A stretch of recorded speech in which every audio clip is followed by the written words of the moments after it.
그녀의 진심을 확인하고 싶다. 하지만 알 수 없는 마음이 나를 조바심 나게 만든다. 한 사람의 선입견 의심이 진심과 희생 앞에서 어떻게 무너지는지를 보여주는 이야기. 지금부터 시작합니다. 구독과 좋아요는 영상 만드는데 큰 힘이 됩니다. 서울 근교 용인에 자리한 햇살마루 요양원에 첫 햇살이 스며들었습니다. 3층짜리 건물은 아담했지만 깔끔했습니다. 현관 앞 정원에는 철쭉이 피어 있었고 복도 창문으로는 멀리 산이 보였죠. 조용한 아침이었습니다. 이도현 원장은 2층 사무실 창가에 앉아 커피를 마시고 있었습니다. 60살, 백발이 섞인 머리에 단정한 회색 조끼 차림. 그는 20년 전 이곳에 요양원을 세웠습니다.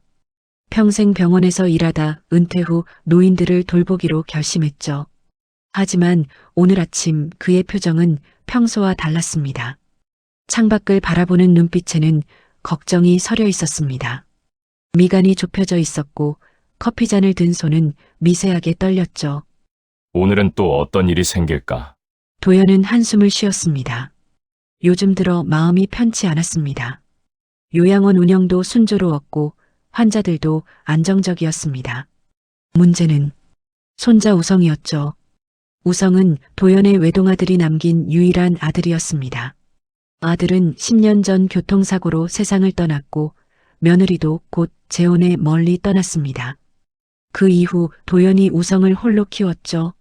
지금 우성은 30살 대학병원에서 인턴 의사로 일하고 있었습니다. 착하고 성실한 아이였습니다. 도연의 자랑이었죠. 하지만 최근 우성의 태도가 달라졌습니다.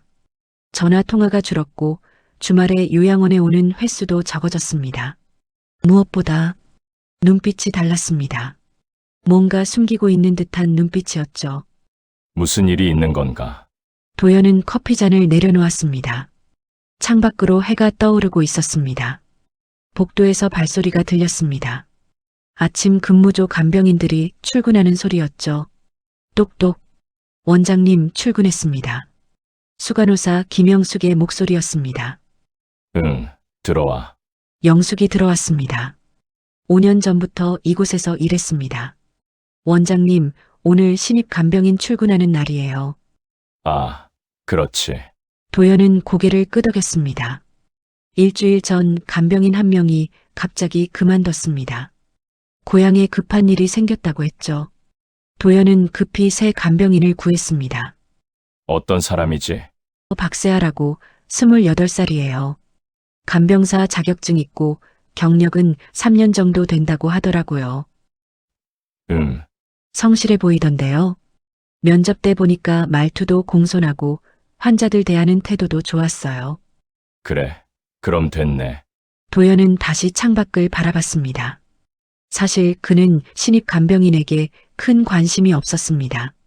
요양원에는 늘 사람이 오고 갔으니까요. 중요한 건 성실함과 책임감이었죠. 우성이 녀석, 오늘은 올까? 도연의 마음속에는 손자 생각뿐이었습니다. 오전 8시 요양원 현관문이 열렸습니다. 한 여자가 들어왔습니다. 28살쯤 되어 보이는 젊은 여자였죠. 박세아였습니다. 검은색 청바지에 흰색 블라우스, 머리는 깔끔하게 묶었습니다. 화장기 없는 얼굴이었지만 눈빛은 맑고 단정했죠. 안녕하세요. 오늘부터 근무하게 된 박세아입니다. 밝은 목소리였습니다. 현관에 있던 직원들이 고개를 돌렸습니다. 어서 와요. 김영숙 수간호사예요. 일주일 전 면접에서 봤죠? 네, 기억해요. 잘 부탁드립니다. 세아는 깊게 인사했습니다. 영숙은 세아를 데리고 요양원 곳곳을 안내했습니다. 1층에는 식당과 물리치료실, 2층에는 환자실과 사무실, 3층에는 휴게실과 세탁실이 있었죠. 여기는 환자분들이 주로 계시는 곳이에요. 지금은 총 22분이 계세요. 네, 알겠습니다. 환자분들 대부분이 80대 이상이세요. 몸이 불편하신 분들이라 조심히 다뤄야 해요. 네, 최선을 다하겠습니다. 세아는 진지한 표정으로 고개를 끄덕였습니다. 영숙은 세아를 2층 복도 끝 방으로 안내했습니다. 201호. 문패에는 김순자라고 적혀 있었죠. 여기 할머니가 세아 씨가 담당할 첫 환자분이에요. 영숙이 노크하고 문을 열었습니다. 침대에 한 할머니가 누워 계셨습니다. 80대 중반쯤 되어 보였습니다. 작은 체구의 백발, 주름진 얼굴이었지만 눈빛은 또렷했죠. 순자 할머니, 오늘부터 새로운 간병인이 담당할 거예요. 인사해요. 안녕하세요, 할머니. 박세아라고 해요. 잘 부탁드려요. 세아는 할머니 옆에 쪼그리고 앉아 손을 잡았습니다. 김순자 할머니는 세아를 한참 바라보더니 천천히 입을 열었습니다. 예쁘네. 착해 보여. 감사합니다, 할머니. 세아는 환하게 웃었습니다. 그 순간이었습니다. 복도 끝에서 누군가가 그 장면을 지켜보고 있었습니다. 이도현이었습니다. 그는 팔짱을 낀 채 멀리서 세아를 관찰하고 있었죠. 표정은 무덤덤했지만 눈빛은 날카로웠습니다. 새 간병인 박세아라고 했나? 도연은 천천히 복도를 걸어 201호 앞으로 갔습니다. 수고하네. 아, 원장님. 영숙이 놀라 일어섰습니다. 세아도 재빨리 일어나 인사했습니다. 안녕하세요. 오늘부터 근무하게 된 박세아입니다. 응, 수고해요. 순자 할머니 잘 부탁합니다. 네, 최선을 다하겠습니다. 도연은 고개를 끄덕이고 복도를 걸어갔습니다. 하지만 그의 머릿속에는 이미 세아의 얼굴이 각인되어 있었습니다. 나이는 28, 얼굴은 평범하고 말투는 공손하네. 일은 지켜봐야겠지. 도연은 사무실로 돌아갔습니다. 창가에 앉아 다시 커피를 마셨죠. 그런데 묘하게 마음이 편치 않았습니다. 왜 이렇게 신경 쓰이지? 도연은 고개를 저었습니다. 그날 오후 요양원에 손님이 찾아왔습니다. 할아버지 저 왔어요. 도연의 얼굴에 미소가 번졌습니다. 손자 우성이었습니다. 30살, 키가 크고 단정한 인상이었습니다. 흰 셔츠에 청바지 차림, 손에는 과일 바구니를 들고 있었죠. 왔구나. 오늘은 일찍 왔네. 응, 오늘 오후 당직이라 잠깐 들렀어. 우성은 할아버지를 안았습니다. 도연은 손자의 등을 토닥였죠. 건강은? 병원 일은 힘들지 않고? 괜찮아요. 요즘은 좀 적응됐어요. 그래. 밥은 잘 먹고? 네, 걱정 마세요. 두 사람은 사무실에 앉아 차를 마셨습니다. 도연은 우성을 바라보며 속으로 생각했습니다. 얼굴이 밝아 보이는데 무슨 좋은 일이라도 있나? 우성아, 요즘 무슨 일 있어? 네? 무슨 일이요? 아니, 뭔가 표정이 좋아 보여서. 우성은 잠시 망설이더니 웃었습니다. 그냥 일이 재미있어서 그래요. 그래, 좋은 일이네. 도연은 더 묻지 않았습니다. 하지만 마음 한구석이 무거웠죠. 뭔가 숨기고 있어. 우성은 차를 다 마시고 일어섰습니다. 할아버지, 저 환자분들 인사 좀 드리고 갈게요. 그래, 그러렴. 할머니들이 내가 오면 좋아하시잖아. 우성은 2층으로 올라갔습니다. 복도를 걷다가 201호 앞에서 멈췄습니다. 문이 반쯤 열려 있었고 안에서 목소리가 들렸죠. 할머니, 조금만 힘내세요. 제가 부축해 드릴게요. 여자 목소리였습니다. 우성은 문틈으로 안을 들여다봤습니다. 한 간병인이 김순자 할머니를 침대에서 일으켜 세우고 있었습니다. 조심스럽게 천천히 할머니가 아파하지 않도록 세심하게 돕고 있었죠. 우성은 그 자리에 멈춰 섰습니다. 세아의 옆모습이 보였습니다. 땀이 이마에 맺혀 있었지만 얼굴에는 밝은 미소가 번져 있었죠. 할머니를 대하는 태도가 너무나 따뜻했습니다. 저 사람은 우성의 가슴이 두근거렸습니다. 세아가 고개를 돌렸습니다. 우성과 눈이 마주쳤죠. 안녕하세요? 세아가 먼저 인사했습니다.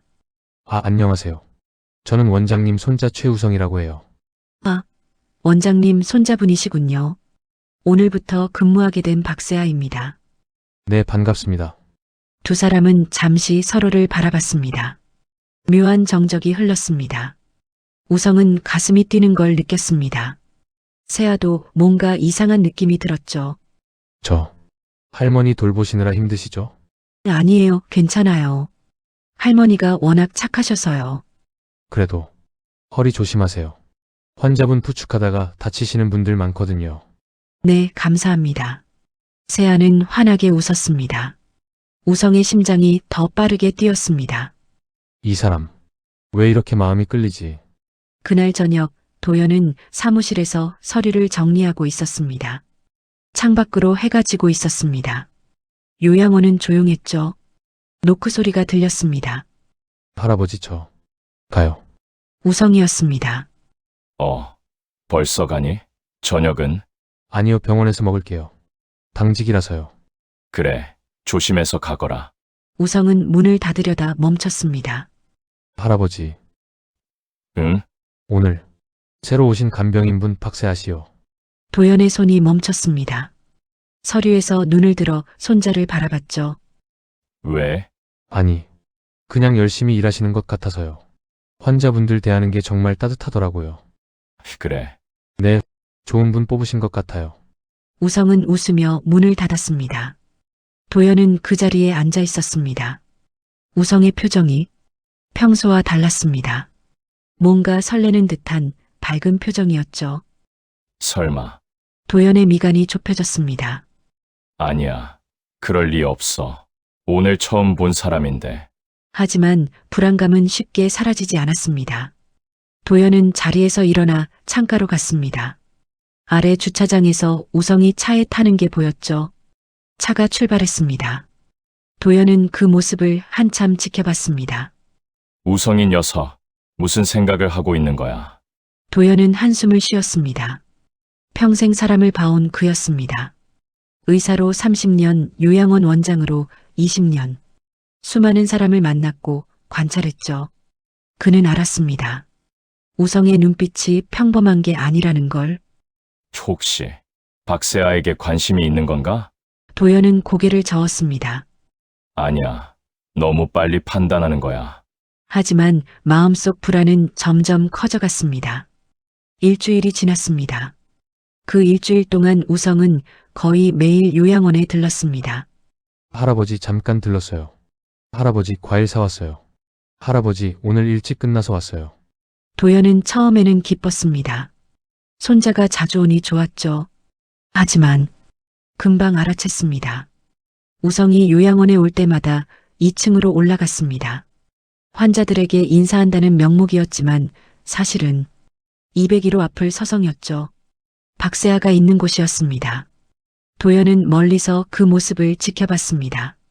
우성과 세아가 복도에서 이야기하는 모습, 함께 환자를 돕는 모습, 점심시간에 식당에서 마주 앉아 밥을 먹는 모습. 도연의 가슴이 무거워졌습니다. 역시 내 예감이 맞았어.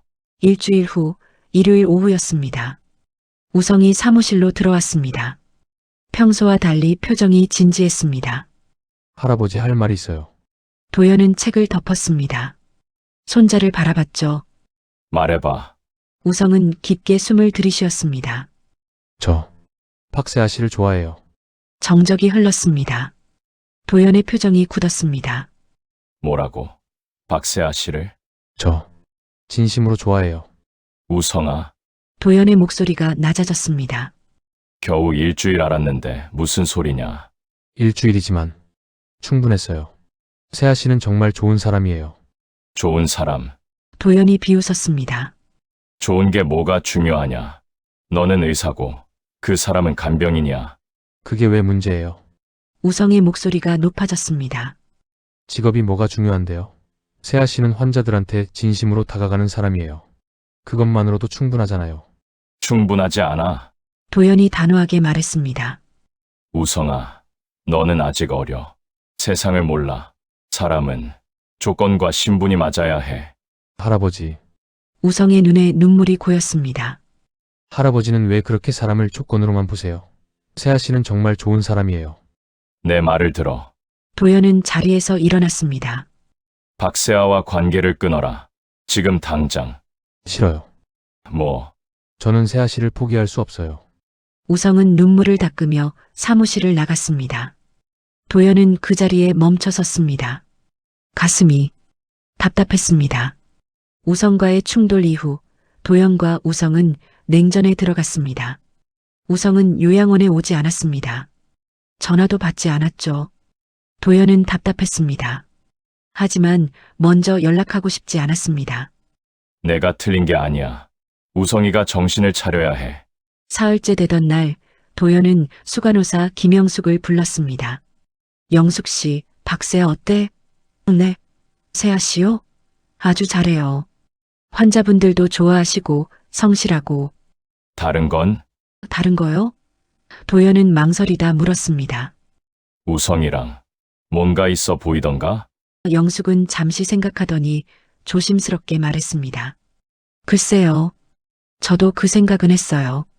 도련님이 자주 오셔서 세아 씨랑 이야기하시더라고요. 그래. 근데 세아 씨는 딱히 특별한 태도는 아니었어요. 그냥 친절하게 대하는 정도? 도연은 고개를 끄덕였습니다. 봐. 세아, 너는 정말 어떤 사람이냐? 도연은 직접 확인하기로 했습니다. 다음 날 오전, 도연은 일부러 2층 복도를 걸었습니다. 201호 앞을 지나갔죠. 문이 반쯤 열려 있었습니다. 안에서 세아가 김순자 할머니와 이야기하고 있었습니다. 할머니, 오늘 기분 어떠세요? 응, 좋아. 내가 있으니까 좋아. 감사해요, 할머니. 점심 뭐 드시고 싶으세요? 글쎄, 뭐든 좋아. 내가 주는 거면. 세아는 환하게 웃었습니다. 도연은 그 모습을 지켜봤습니다. 진심으로 보이긴 하네. 하지만 연기일 수도 있어. 도연은 복도를 걸어갔습니다. 마음속 의심은 여전했습니다. 그날 저녁 도연은 오랜 친구에게 전화를 걸었습니다. 여보세요. 태수야? 도연아. 오랜만이다. 무슨 일이야? 전화 너머 목소리는 조사회사를 운영하는 친구 박태수였습니다. 부탁 하나 하려고. 사람 조사 좀 해줄 수 있어? 누구? 박세아, 28살. 우리 요양원에서 일하는 간병이냐? 무슨 일인데? 그냥 확인하고 싶은 게 있어. 박태수는 잠시 침묵하더니 말했습니다. 알았어. 며칠 줄게. 사흘 후 도연의 사무실로 봉투 하나가 배달됐습니다. 박세아 신상조사 보고서. 도연은 천천히 봉투를 열었습니다. 조사 결과 보고서 첫 장에는 박세아의 기본 정보가 적혀 있었습니다. 이름 박세아, 28세, 출생 경기도 수원시, 학력 수원여자고등학교 졸업, 가족부 58세, 택시기사, 모 김미영 55세, 식당 주방 보조, 경력 간병사 자격증 보유, 경력 3년, 재산 없음, 대출 500만 원 학자금. 도연은 다음 페이지를 넘겼습니다. 상세 이력, 18세 고등학교 졸업 후 간병사 자격증 취득, 18세에서 25세, 다수의 요양원 및 병원에서 간병 업무, 25세에서 27세, 부모님 병원비 마련 위해 야간 근무 병행, 27세, 어머니 당뇨 합병증으로 수술, 대출로 병원비 마련, 28세, 현재 햇살마루 요양원 근무. 도연은 보고서를 천천히 읽었습니다. 가난한 집안이네. 부모님 병원비까지 대출로. 보고서 마지막 페이지에는 평판 조사가 적혀 있었습니다. 주변 인물 인터뷰. 이전 직장 동료 세아는 정말 성실해요. 환자들한테 진심으로 다가가는 사람이에요. 이전 요양원 원장, 좋은 직원이었습니다. 다만 부모님 병원비 때문에 힘들어 하더라고요. 동네 이웃, 착한 애예요. 부모님 잘 모시고. 도연은 보고서를 덮었습니다. 착하다. 성실하다. 진심이다. 하지만 도연의 마음속에는 여전히 의심이 남아 있었습니다. 좋은 사람일 수는 있어. 하지만 우성이한테 접근한 이유가 뭐지? 혹시 돈을 노리는 건 아닐까? 도연은 창밖을 바라봤습니다. 직접 확인해야겠어. 다음 날 아침 도연은 결심했습니다.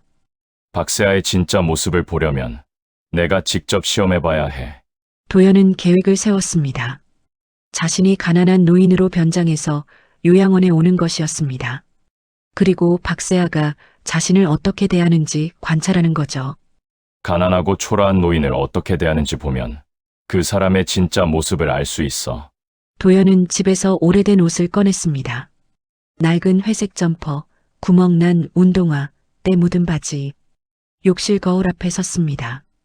옷을 갈아입었죠. 거울 속에는 낯선 사람이 서 있었습니다. 초라하고 늙어 보이는 노인이었죠. 도연은 얼굴에 분을 발라 더 창백하게 만들었습니다. 머리를 헝클어뜨리고 안경을 벗었습니다. 이 정도면 아무도 나를 알아보지 못할 거야. 도연은 거울 속 자신을 바라봤습니다. 60평생 늘 단정하고 깔끔하게 살았던 자신이 이렇게 초라한 모습이 되니 묘한 기분이 들었습니다. 박세아, 내가 정말 어떤 사람인지 이제 내가 직접 본다. 첫 시험 다음 날 오전 요양원 현관에 낯선 노인이 들어왔습니다. 이도연이었습니다. 하지만 아무도 그를 알아보지 못했죠. 저기, 실례합니다. 도연은 일부러 목소리를 떨리게 냈습니다. 현관 데스크에 있던 직원이 고개를 들었습니다. 네, 어떻게 오셨어요? 저, 입원 상담 좀 하려고요. 아, 그러세요? 잠깐만 기다리세요. 직원은 전화를 들었습니다. 도연은 현관 의자에 앉아 주변을 둘러봤죠. 익숙한 풍경이었지만 오늘은 모든 게 달라 보였습니다. 10분쯤 지났을 때 2층에서 누군가 내려왔습니다. 박세아였습니다. 안녕하세요. 입원 상담 원하신다고 들었어요. 밝은 목소리였습니다. 세아는 도연 앞에 쪼그리고 앉았습니다. 도연은 고개를 숙인 채 대답했습니다. 네. 그런데 돈이 별로 없어서 아, 괜찮아요. 일단 이야기 들어볼게요. 어디 불편하세요? 세아는 진심으로 걱정하는 표정이었습니다. 도연은 조심스럽게 고개를 들었습니다. 세아와 눈이 마주쳤죠. 세아는 전혀 의심하지 않았습니다.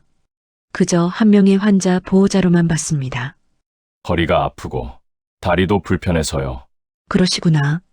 연세가 어떻게 되세요? 70입니다. 혼자 사세요? 네. 자식들은 다 도연의 목소리가 떨렸습니다. 연기였지만 묘하게 진짜 감정이 섞여 들어갔죠. 힘드셨겠어요. 세아가 도연의 손을 잡았습니다.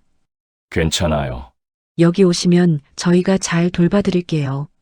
그 순간 도연의 가슴이 뜨끔했습니다. 세아의 손은 따뜻했습니다. 그리고 그 눈빛에는 진심이 담겨 있었습니다. 이 아이 정말 할아버지, 일단 2층으로 올라가서 둘러볼까요? 시설도 보시고 환자분들도 만나보시면 좋을 것 같아요. 네. 세아는 도연의 팔을 잡아 일으켜 세웠습니다. 조심스럽게 천천히 다치지 않도록 부축했죠. 두 사람은 엘리베이터를 타고 2층으로 올라갔습니다. 복도를 걸으며 세아는 요양원을 설명했습니다. 여기는 환자분들 방이에요.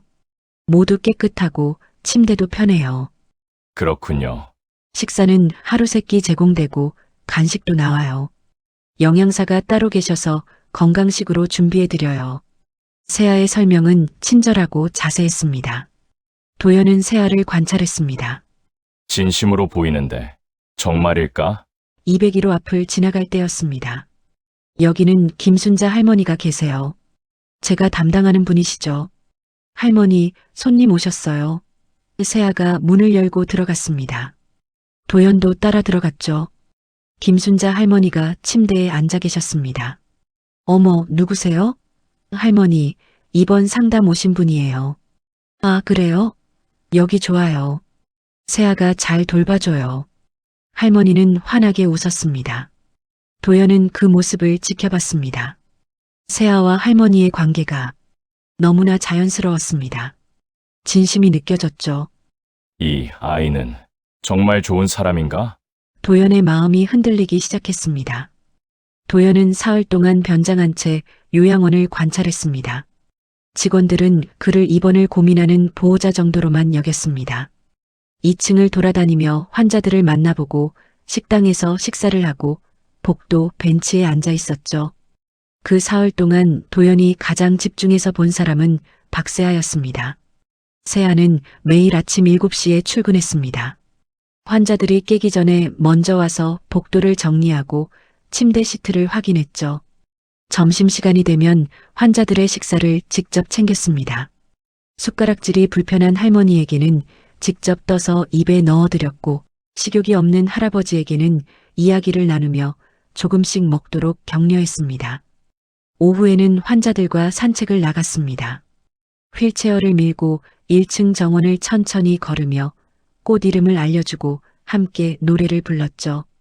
도연은 멀리서 그 모습을 지켜봤습니다. 정말 진심으로 보이네. 사흘째 되던 오후였습니다. 도연은 2층 복도 끝 휴게실에 앉아 있었습니다. 창밖을 보는 척하며 복도를 관찰하고 있었죠. 그때 엘리베이터 문이 열렸습니다. 우성이었습니다. 도연의 심장이 철렁 내려앉았습니다. 우성이가 왔네. 들키면 안 되는데. 도연은 재빨리 고개를 숙이고 신문으로 얼굴을 가렸습니다. 우성은 복도를 걸어 201호 쪽으로 향했습니다. 세아가 있는 곳이었죠. 세아 씨, 우성의 밝은 목소리가 들렸습니다. 우성 씨, 오늘도 오셨어요? 세아의 목소리도 들렸습니다. 반가운 듯한 목소리였죠. 도연은 신문 너머로 두 사람을 지켜봤습니다. 우성과 세아가 복도에서 이야기하고 있었습니다. 두 사람 사이의 거리는 가까웠고 표정은 밝았습니다. 오늘 당직 끝나고 왔어요. 세아 씨 점심 드셨어요? 네, 환자분들이랑 같이 먹었어요. 힘드시죠? 혼자 6분이나 담당하시는데 아니에요, 괜찮아요. 다들 좋으신 분들이라서요. 세아는 환하게 웃었습니다. 우성도 따라 웃었습니다. 그의 눈빛에는 분명한 감정이 담겨 있었습니다. 도연은 가슴이 답답했습니다. 저 눈빛은 사랑하는 사람을 보는 눈빛이야. 그때였습니다. 우성이 갑자기 휴게실 쪽을 돌아봤습니다. 도연은 재빨리 신문을 더 높이 들었습니다.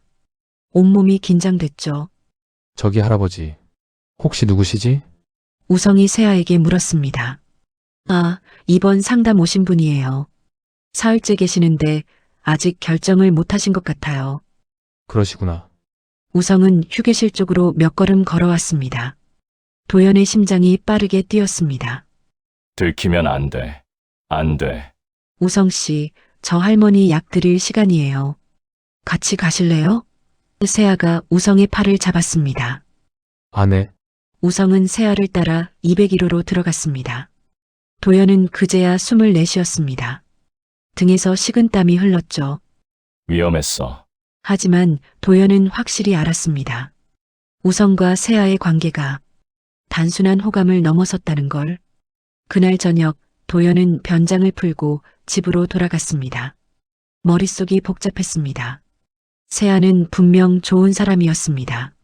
환자들을 대하는 태도, 일하는 모습, 모든 게 진심으로 보였죠. 하지만 도연의 마음속에는 여전히 불안이 남아 있었습니다.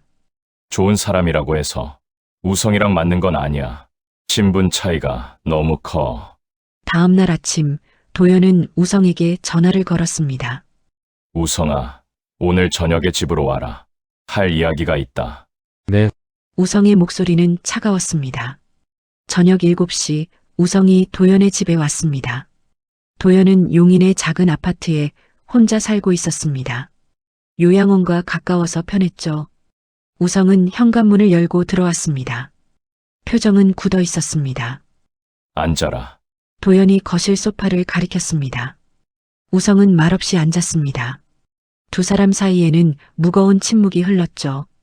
우성아, 도연이 먼저 입을 열었습니다. 박세아 말이야. 우성의 어깨가 긴장으로 굳었습니다. 관계를 끊어라. 할아버지, 내가 사흘 동안 봤다. 좋은 아이긴 하더라. 성실하고 환자들한테도 잘하고. 그럼 하지만 도연의 목소리가 단호해졌습니다. 그것만으로는 부족해.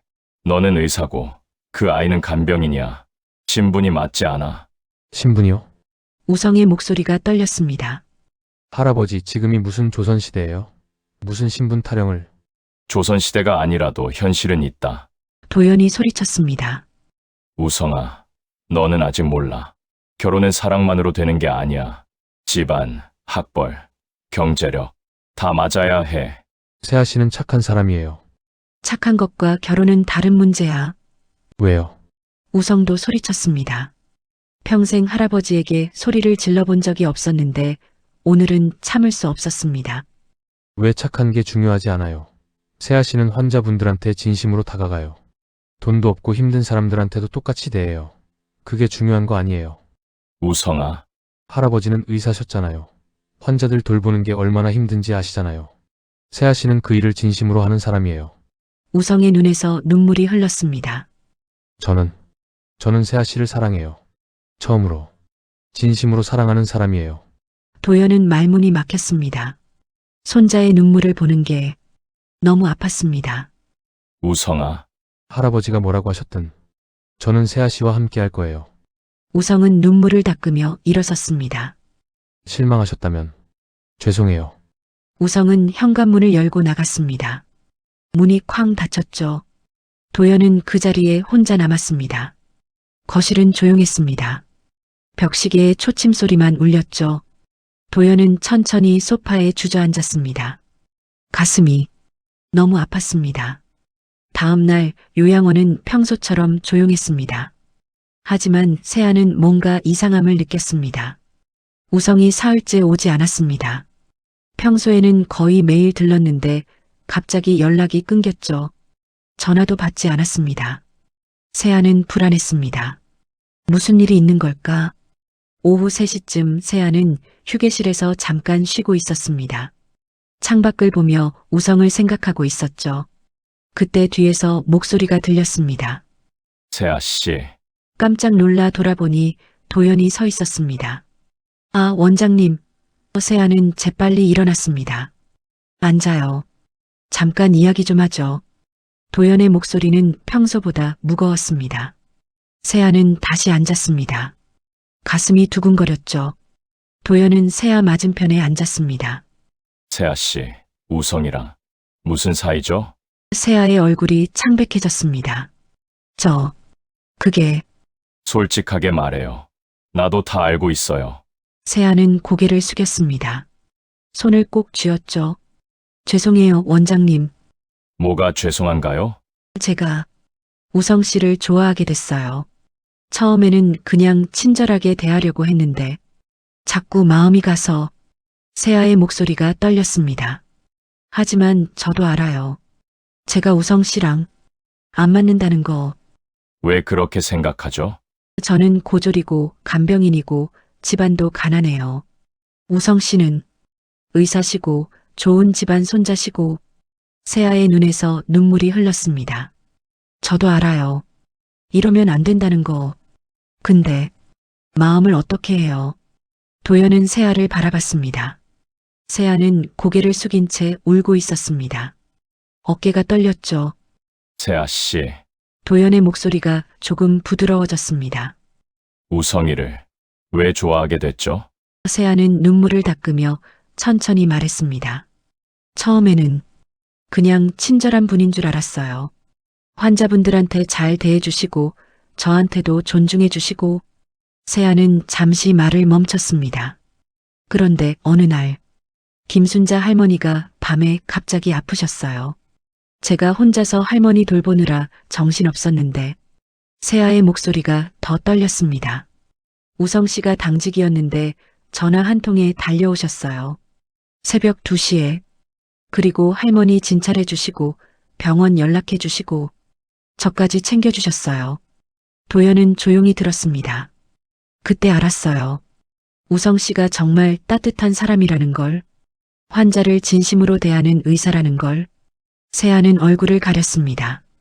그래서 좋아하게 됐어요. 근데 저는 우성 씨한테 어울리지 않잖아요. 도연은 한참을 말없이 세아를 바라봤습니다. 세아의 눈물이 진짜였습니다. 계산이나 욕심이 아니라 순수한 마음에서 나온 눈물이었죠. 이 아이는 정말 우성이를 사랑하는구나. 도연의 가슴 한구석이 무너져 내렸습니다. 세아 씨, 네, 우성이가 세아 씨를 사랑한다고 했어요. 세아는 놀라 고개를 들었습니다. 우성이는 평생 누구한테도 그런 말 안 했어요. 할아버지인 나한테도. 도연은 창밖을 바라봤습니다. 그런데 세아 씨 이야기만 나오면 눈이 반짝여요. 목소리가 달라져요. 원장님, 나는 평생 사람을 조건으로 봐왔어요. 학벌, 집안, 경력. 그게 중요하다고 생각했죠. 도연의 목소리가 낮아졌습니다. 하지만 어쩌면 내가 틀렸을 수도 있겠네요. 세아는 말없이 도연을 바라봤습니다. 세아 씨, 우성이를 진심으로 대해주세요. 그것만 약속해주세요. 원장님, 나는 조금 더 생각해 볼게요. 도연은 자리에서 일어났습니다. 세아는 눈물 범벅이 된 얼굴로 고개를 숙였습니다. 감사합니다. 정말 감사합니다. 도연은 사무실로 돌아갔습니다. 책상에 앉았지만 일이 손에 잡히지 않았습니다. 내가 정말 틀린 걸까? 그때 노크 소리가 들렸습니다. 원장님 들어가도 될까요? 수간호사 김영숙이었습니다. 응, 들어와요. 영숙이 들어와 조심스럽게 말했습니다. 원장님, 혹시 세아한테 뭐라고 하셨어요? 아까 휴게실에서 우는 것 봤는데 네, 잠깐 이야기 나눴어요. 도련님 때문인가요? 도연은 대답하지 않았습니다. 영숙은 의자에 앉으며 한숨을 쉬었습니다. 원장님, 제가 한마디 해도 될까요? 말해요. 세아는 정말 좋은 애예요. 영숙의 목소리는 진지했습니다. 저도 5년 동안 여기서 일하면서 수많은 간병인들 봤어요. 성실한 사람도 있었고 건성으로 하는 사람도 있었고 근데 세아 같은 애는 처음이에요. 진짜로 환자분들 가족처럼 대해요. 영숙은 창밖을 바라봤습니다. 지난주에요. 박철민 할아버지 기억하시죠? 치매 있으신 분. 네, 알아요. 그 할아버지가 밤에 갑자기 집에 가고 싶다고 난리치셨어요. 다른 간병인들은 다 포기했는데 영숙의 목소리가 따뜻해졌습니다. 세아가 새벽 3시까지 할아버지 손잡고 앉아 있었어요.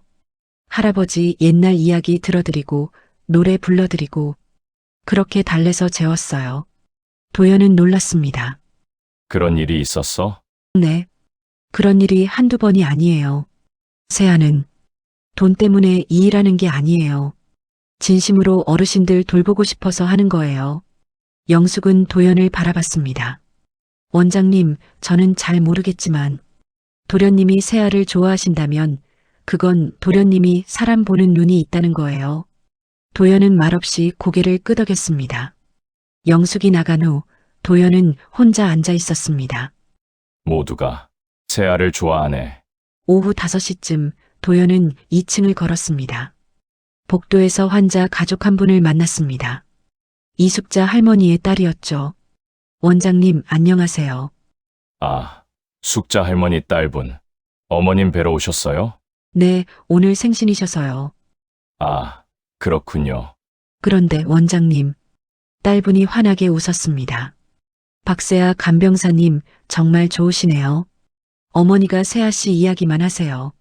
그래요? 네, 다른 간병사님들도 좋으셨지만 세아 씨는 뭔가 달라요. 진짜 딸처럼 대해주신대요. 딸분은 감사하다는 말을 남기고 어머니 방으로 들어갔습니다. 도연은 복도에 멈춰 섰습니다. 203호 앞이었습니다. 문이 반쯤 열려 있었고 안에서 웃음소리가 들렸죠. 도연은 문틈으로 안을 들여다봤습니다. 세아가 이숙자 할머니와 딸분과 함께 앉아 있었습니다. 세아가 케이크를 잘라서 나눠주고 있었죠. 할머니, 생신 축하드려요. 100세까지 건강하게 사세요. 호호, 고맙다 세아야. 넌 정말 착한 애야. 할머니, 제가 착한 게 아니라 할머니가 좋으신 거예요. 세 사람은 함께 웃었습니다. 도연은 그 모습을 보며 마음이 따뜻해지는 걸 느꼈습니다. 이 아이는 정말 진심이구나. 일주일이 지났습니다. 도연은 결심했습니다. 세아의 집안을 직접 봐야겠어. 어느 토요일 오후 도연은 세아의 주소를 확인하고 차를 몰았습니다. 수원시 외곽의 작은 다세대 주택이었습니다. 낡은 건물이었습니다. 3층짜리 빌라에 페인트가 벗겨져 있었고 계단은 좁고 어두웠죠. 도연은 2층으로 올라갔습니다. 203호 앞에 섰습니다. 문 앞에는 낡은 신발 몇 켤레가 놓여 있었습니다. 현관 매트도 오래되어 보였죠. 도연은 초인종을 눌렀습니다. 네, 누구세요? 여자 목소리가 들렸습니다. 안녕하세요. 박세아 씨 계신가요? 문이 열렸습니다. 50대 중반쯤 되어 보이는 여자가 나왔습니다. 박세아의 어머니 김미영이었습니다. 앞치마를 두르고 있었고 머리는 대충 묶여 있었습니다. 평범한 주부의 모습이었죠. 세아는 지금 일하러 갔는데요. 누구세요? 아, 저는 햇살마루 요양원 원장 이도현이라고 합니다. 세아 씨가 저희 요양원에서 원장님이세요? 김미영의 얼굴이 밝아졌습니다. 어머, 들어오세요. 세아가 항상 원장님 이야기 하더라고요. 아니에요. 괜찮습니다. 그냥 에이, 들어오세요. 좁지만요. 김미영은 도연을 안으로 안내했습니다. 집안은 좁았습니다. 20평도 안 되어 보이는 작은 집이었습니다. 거실과 방 2개, 작은 부엌이 전부였죠. 하지만 깨끗했습니다. 낡았지만 정돈되어 있었고 화분이 몇 개 놓여 있어 따뜻한 느낌이 들었습니다. 앉으세요. 차 한 잔 드릴게요. 아니에요. 괜찮습니다.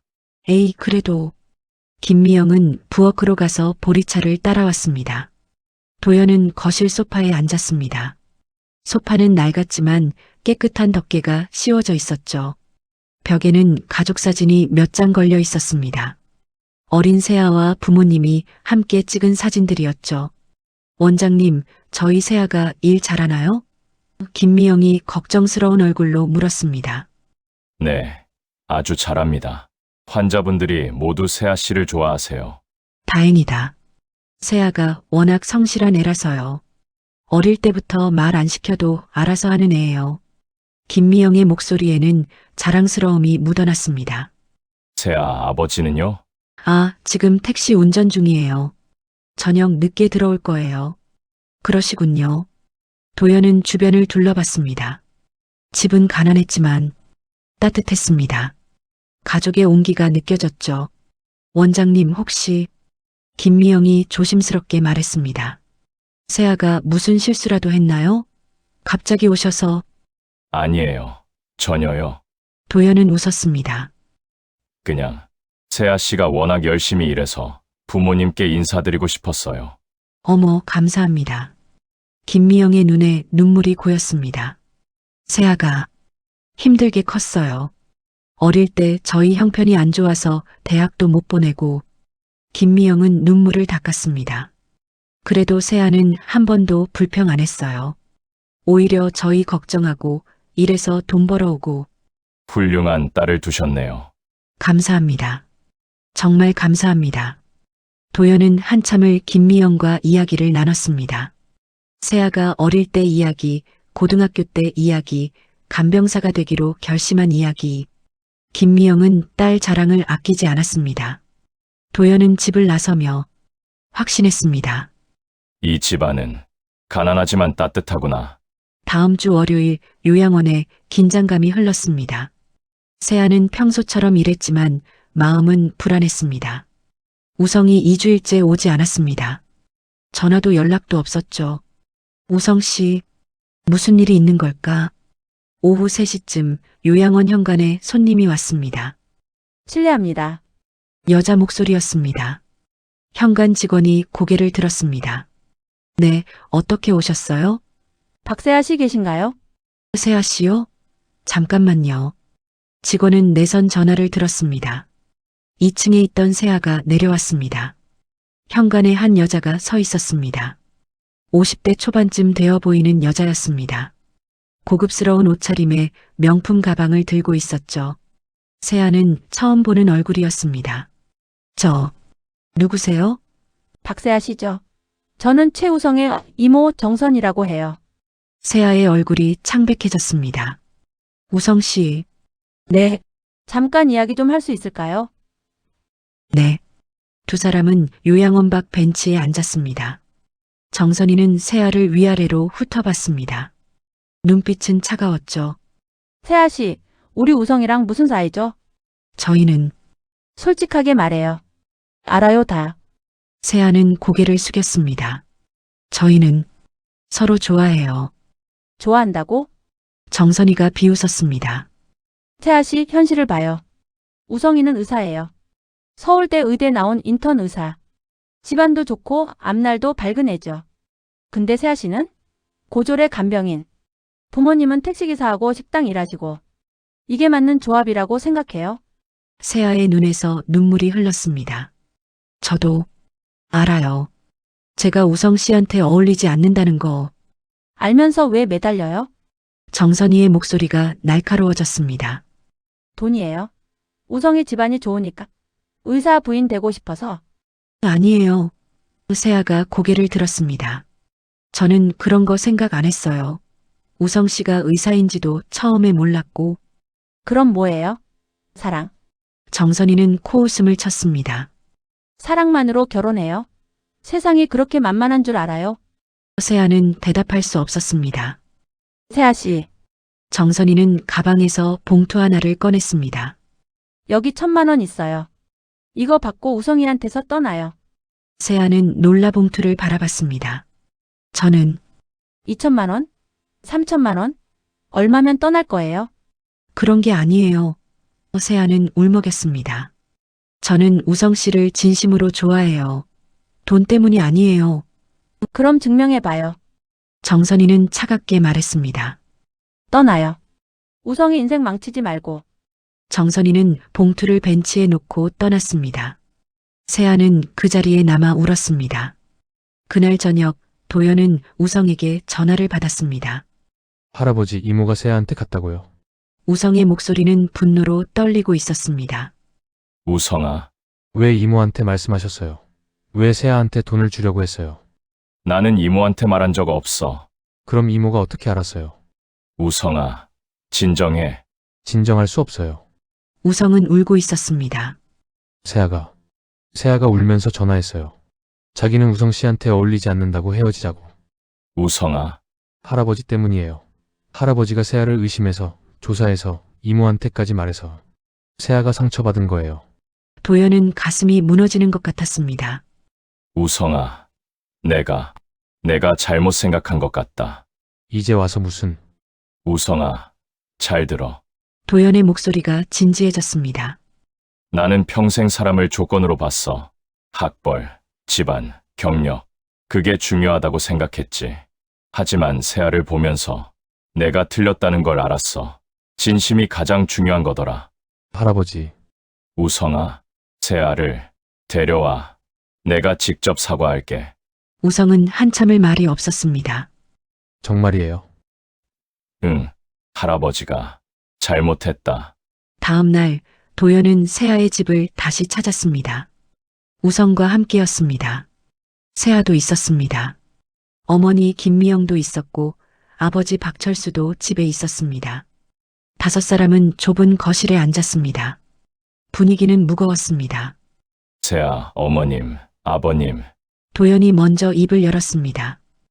제가 사과드리러 왔습니다. 네. 김미영이 놀라 도연을 바라봤습니다. 저는 세아를 오해했습니다. 우성이한테 돈 때문에 접근했다고. 신분 상승하려고 한다고. 도연은 고개를 숙였습니다. 하지만 제가 틀렸습니다. 세아는 진심으로 우성이를 좋아하는 좋은 아이더군요. 세아는 눈물을 흘렸습니다. 원장님, 그래서 오늘 두 사람의 결혼을 허락하러 왔습니다. 잠시 침묵이 흘렀습니다. 김미영은 남편 박철수를 바라봤습니다. 두 사람은 눈빛을 주고받았죠. 그리고 김미영이 천천히 입을 열었습니다. 원장님, 말씀 감사합니다. 김미영의 목소리는 떨리고 있었습니다. 하지만 저는 이 결혼을 찬성할 수 없습니다. 엄마, 세아가 놀라서 어머니를 바라봤습니다. 엄마, 무슨 소리예요? 세아야. 김미영은 딸의 손을 잡았습니다. 엄마 말 좀 들어봐. 김미영은 우성을 바라봤습니다. 눈빛에는 걱정과 두려움이 가득했죠. 우성 씨, 미안하지만 우리 세아랑 결혼하면 우성 씨만 힘들 거예요. 어머님 무슨, 아니에요. 김미영은 고개를 저었습니다. 우성 씨는 의사예요. 서울대 의대 나오셨고 좋은 집안 손자시고 앞으로 병원에서 일하시면 주변에 좋은 사람들 많이 만나실 거예요. 어머님, 그런데 우리 세아는요? 김미영의 목소리가 높아졌습니다. 고졸이에요. 간병사예요. 우성 씨 동료 의사 부인들이랑 만나면 무시당할 거예요. 엄마, 세아가 소리쳤습니다. 그런 거 신경 안 써요. 넌 안 신경 써도 남들이 신경 쓰게 만들어. 김미영도 소리쳤습니다. 거실은 갑자기 긴장감으로 가득 찼습니다. 김미영은 눈물을 닦으며 계속 말했습니다. 세아야, 엄마가 왜 이러는지 아니? 엄마는 내가 고생할까봐 그래. 김미영의 목소리는 떨렸습니다. 엄마가 살면서 너무 많이 봤어. 신분 다른 사람들끼리 결혼하면 어떻게 되는지. 김미영은 창밖을 바라봤습니다. 엄마 친구 딸 있잖아. 은주 언니 기억하지? 네. 은주 언니도 잘 사는 집 아들이랑 결혼했어. 처음엔 좋았지. 사랑한다고, 신분 차이 상관없다고. 김미영의 눈에서 눈물이 흘렀습니다. 근데 결혼하고 나서는 시어머니한테 매일 무시당했어. 너희 집안이 뭐냐고, 왜 대학도 안 나왔냐고. 엄마, 남편도 처음엔 감싸주더니 나중에는 지쳐서 아내 편도 안 들어줬어. 결국 은주 언니 이혼했어. 3년 만에. 세아는 말없이 어머니를 바라봤습니다. 김미영은 우성을 바라봤습니다. 우성 씨, 진짜 궁금해서 여쭤보는 거예요. 세아랑 결혼하시면 우성 씨 친구들, 동료들이 뭐라고 할 것 같아요? 우성은 대답하지 못했습니다. 의대 나온 애가 왜 고졸 간병사랑 결혼했어? 이렇게 말할 거예요.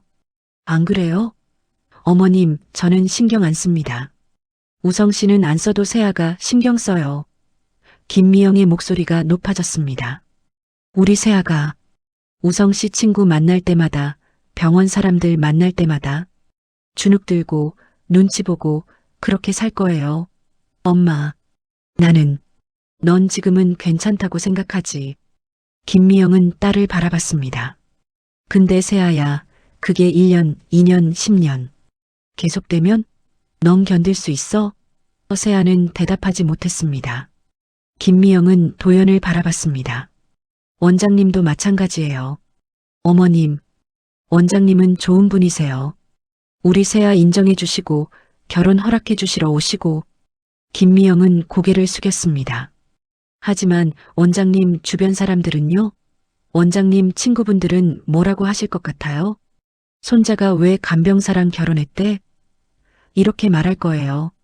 그리고 원장님도 나중에는 힘드실 거예요. 김미영은 눈물을 닦았습니다. 그리고 제일 걱정되는 건요. 김미영은 우성을 똑바로 바라봤습니다. 우성 씨, 지금은 세아를 사랑하시죠? 저도 그건 믿어요. 진심이라는 거. 네, 어머님. 근데요, 우성 씨. 5년 후에도, 10년 후에도 그 마음 그대로실 수 있어요? 네, 정말요? 병원에서 예쁘고 똑똑한 여자 의사들 만나도, 우성 씨랑 학벌도 맞고 이야기도 잘 통하는 사람들 만나도. 우성은 대답하려다 말을 멈췄습니다. 김미영은 쓰게 웃었습니다. 보세요. 우성 씨도 확신 못 하시잖아요. 어머님 그게 아니라. 아니에요, 우성 씨. 김미영은 단호하게 말했습니다. 사람 마음은 변해요. 처음에는 사랑이라고 생각하지만 시간 지나면 현실이 보여요. 김미영은 세아를 바라봤습니다. 세아야, 너는 어릴 때부터 얼마나 힘들게 살았니? 엄마 아빠가 가난해서 너 대학도 못 보내고 고등학교 졸업하고 바로 일하게 했잖아. 엄마, 근데 넌 한 번도 불평 안 했어. 오히려 우리 걱정하면서 돈 벌어서 주고. 김미영의 목소리가 떨렸습니다. 그렇게 힘들게 살았는데 결혼해서까지 눈치 보면서 살면 어떡해. 엄마가 그게 제일 걱정이야. 세아는 어머니를 안았습니다. 두 사람은 함께 울었습니다. 박철수가 입을 열었습니다. 원장님, 우성 씨. 택시 운전으로 거칠어진 목소리였지만 진중했습니다. 저희가 욕심이 많아서 이러는 게 아닙니다. 저희도 세아가 사랑하는 사람이랑 결혼하면 좋겠어요. 당연히요. 박철수는 딸을 바라봤습니다. 근데 세아가요. 평생 남한테 무시당하면서 살았어요. 가난하다고, 아빠가 택시 운전한다고, 대학 못 나왔다고. 박철수의 눈에도 눈물이 고였습니다. 그런 애가 결혼해서까지 그런 소리 들으면서 살면 저는 못 견뎌요. 아빠, 우성 씨. 박철수는 우성을 바라봤습니다. 우성 씨가 우리 딸 진심으로 좋아하시는 거 압니다. 저도 그건 믿어요. 네, 아버님. 근데 사랑만으로는 부족해요. 세상이 그렇게 만만하지 않거든요. 박철수는 한숨을 쉬었습니다. 저도 젊었을 때 생각했어요. 사랑하면 다 된다고. 근데 아니더라고요. 현실이 있어요. 거실은 무거운 침묵에 잠겼습니다. 세아는 울고 있었습니다. 우성도 눈물을 참고 있었습니다. 도연은 할 말을 잃었습니다. 김미영의 말이 틀리지 않았으니까요. 세상은 정말 그랬습니다. 신분 차이, 학벌 차이. 그것 때문에 상처받는 사람들이 너무 많았죠. 김미영은 우성에게 고개를 숙였습니다. 우성 씨, 정말 미안해요. 우성 씨가 나쁜 사람이라서가 아니에요. 네, 저희가 우리 딸 지키려는 거예요. 그것뿐이에요. 우성은 고개를 끄덕였습니다. 도연은 자리에서 일어났습니다. 어머님, 아버님, 말씀 잘 들었습니다. 원장님, 제가 다시 찾아뵙겠습니다. 시간을 주세요. 도연과 우성은 집을 나왔습니다. 계단을 내려가며 우성이 눈물을 흘렸습니다. 할아버지. 어떡해요? 도연은 손자의 어깨를 안았습니다. 우성아, 세아, 어머니 말씀이 틀리지 않아? 할아버지도? 아니다. 틀리지 않다는 게 아니라 도연은 하늘을 바라봤습니다. 어머니가 딸을 걱정하시는 거야. 당연한 거지. 그럼 어떡해요? 우리가 증명해야지. 네? 세아가 결혼해서 불행하지 않을 거라는 걸. 우리가 세아를 지킬 거라는 걸. 도연은 우성을 똑바로 바라봤습니다. 우성아, 정말 세아를 평생 사랑할 수 있니? 어떤 일이 있어도? 우성은 눈물을 닦으며 단호하게 대답했습니다. 네, 할아버지. 저는 세아 없이는 못 살아요. 그럼 됐어. 도연은 미소 지었습니다. 이제 우리가 할 일은 세아, 부모님을 설득하는 거야. 그날 이후 한 달이 지났습니다. 우성은 매일 퇴근 후 세아의 집을 찾았습니다. 처음에는 문 앞에서 돌아서야 했습니다. 김미영이 문을 열어주지 않았죠. 우성 씨, 미안해요. 시간 좀 주세요. 하지만 우성은 포기하지 않았습니다. 다음 날도 그 다음 날도 찾아갔습니다. 손에는 늘 무언가를 들고 있었죠. 약, 건강식품, 과일. 어머님, 이거 아버님 허리에 좋다고 해서요. 병원에서 추천받았어요. 어머님, 이거 혈압약이에요. 제가 직접 확인한 거예요. 일주일쯤 지났을 때 김미영은 문을 열어줬습니다. 들어와요. 우성은 거실에 앉았습니다. 김미영은 차를 내왔죠. 우성 씨, 네, 어머님. 정말 우리 세아를 사랑해요? 네, 우성의 대답은 단호했습니다. 세아 없이는 못 살아요. 진심이에요. 김미영은 한참을 우성을 바라봤습니다. 우성 씨 친구들이 뭐라고 해요? 세아랑 사귄다고 하니까. 우성은 잠시 망설이다 솔직하게 말했습니다. 놀랐죠. 왜 간병사랑 사귀냐고, 다른 사람 없냐고. 김미영의 표정이 굳었습니다. 그래서요? 제가 말했어요. 우성은 김미영을 똑바로 바라봤습니다. 세아는 제가 만난 사람 중 가장 따뜻한 사람이라고. 환자들한테 진심으로 다가가는 정말 착한 사람이라고. 그랬어요? 네, 그랬더니 친구들이 더 이상 아무 말 안 하더라고요. 우성은 미소 지었습니다. 어머님, 저는 세아를 부끄러워하지 않아요. 오히려 자랑스러워요. 김미영의 눈에 눈물이 고였습니다. 우성 씨, 고마워요. 그날부터 김미영은 우성에게 조금씩 마음을 열었습니다. 2달째 되던 어느 날 박철수가 택시 운전 중 교통사고를 당했습니다. 크게 다친 건 아니었지만 허리를 삐끗해서 한동안 일을 못하게 됐죠. 세아는 걱정이 태산 같았습니다. 아버지가 일을 못하면 집안 형편이 어려워질 게 뻔했으니까요. 그날 저녁 우성이 세아의 집을 찾았습니다. 아버님 괜찮으세요? 응, 괜찮아. 좀 아프긴 한데. 제가 진찰 좀 해볼게요. 우성은 가방에서 청진기와 의료도구를 꺼냈습니다. 박철수를 조심스럽게 진찰했죠. 허리 근육이 많이 긴장되어 있으시네요. 물리치료 받으셔야 할 것 같아요. 물리치료. 돈이 많이 들잖아. 제가 병원 물리치료실에 부탁할게요. 무료로 해드릴 수 있어요. 우성 씨. 아버님, 우성은 가방에서 봉투 하나를 꺼냈습니다. 이건 생활비예요. 아버님이 회복하실 때까지. 이게 무슨... 박철수가 당황해서 봉투를 밀었습니다. 우성 씨, 나는 돈 때문에 반대하는 게 아니야. 압니다, 아버님. 우성은 진지하게 말했습니다. 하지만 세아가 걱정할까봐요. 세아는 지금도 아버님 걱정에 밤에 잠도 못 자요. 박철수는 말없이 우성을 바라봤습니다. 아버님, 저는 세아 가족이 편하셨으면 좋겠어요. 그게 세아를 행복하게 하는 길이니까요. 박철수의 눈에서 눈물이 흘렀습니다. 우성 씨, 고맙네. 그날 밤 박철수는 아내에게 말했습니다. 여보, 우성이 저 친구 진짜 괜찮은 것 같아. 세아를 정말 생각하는 것 같아. 우리까지 챙기고. 김미영도 고개를 끄덕였습니다. 나도 그런 것 같아. 3달째 되던 날 도연이 세아의 집을 찾았습니다. 혼자였습니다. 원장님? 김미영이 놀라서 도연을 맞았습니다. 어머님, 잠깐 이야기 좀 나눌 수 있을까요? 네, 들어오세요. 2 사람은 거실에 앉았습니다. 도연은 가방에서 서류 몇 장을 꺼냈습니다. 어머님, 이거 좀 봐주세요. 이게 뭐예요? 세아, 고용 계약서예요. 도연은 서류를 펼쳐 보여줬습니다. 저는 세아를 저희 요양원 정규직 간병 팀장으로 승진시키려고 해요. 팀장이요? 네. 세아는 일도 잘하고 환자들한테도 인기가 많아요. 충분히 자격이 있죠. 도연은 계속 설명했습니다. 팀장이 되면 월급이 지금보다 50만 원 정도 오를 거예요. 그리고 4대 보험도 완벽하게 해드리고 보너스도 드릴 거예요. 원장님, 어머님, 도연은 잠시 말을 멈추고 김미영을 똑바로 바라봤습니다. 세아가 원하면 간호사 공부도 지원할게요. 간호사요? 김미영이 놀라 물었습니다. 네. 대학교, 아니, 대학원까지 학비는 제가 지원하겠습니다. 원장님, 그게 무슨... 어머님, 도연의 목소리는 진지했습니다. 세아는 정말 훌륭한 사람이에요.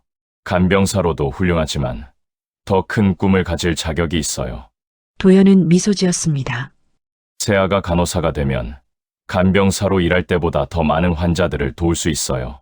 그리고 경제적으로도 더 안정될 거고요. 하지만 학비가 얼마나 드는데요? 괜찮아요. 제가 다 책임질게요. 도연은 김미영의 손을 잡았습니다.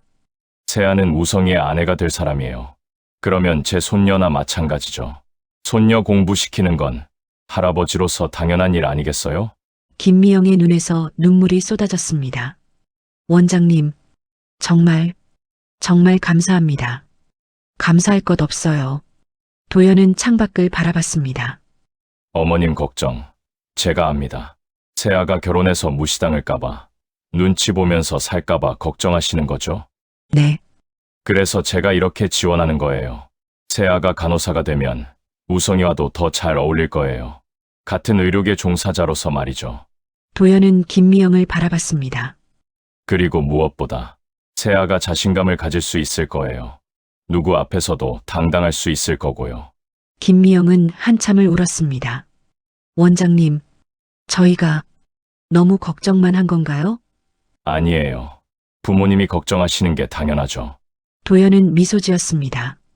하지만 이제는 믿어주세요. 우성이와 제가 세아를 지킬게요. 그리고 세아가 더 크게 성장할 수 있도록 도울게요. 김미영은 고개를 끄덕이며 눈물을 닦았습니다. 감사합니다. 정말 감사합니다. 세상은 늘 학벌, 능력, 집안을 먼저 묻지만 정작 우리를 지켜주는 것은 그런 기준 밖에 있는 마음이 아름다운 사람 아닐까요? 그리고 그 진심을 가장 가까이에서 건네온 사람. 사실은 당신일지도 모릅니다. 이 이야기가 어떠셨는지 댓글로 남겨주세요. 구독과 좋아요는 큰 힘이 됩니다.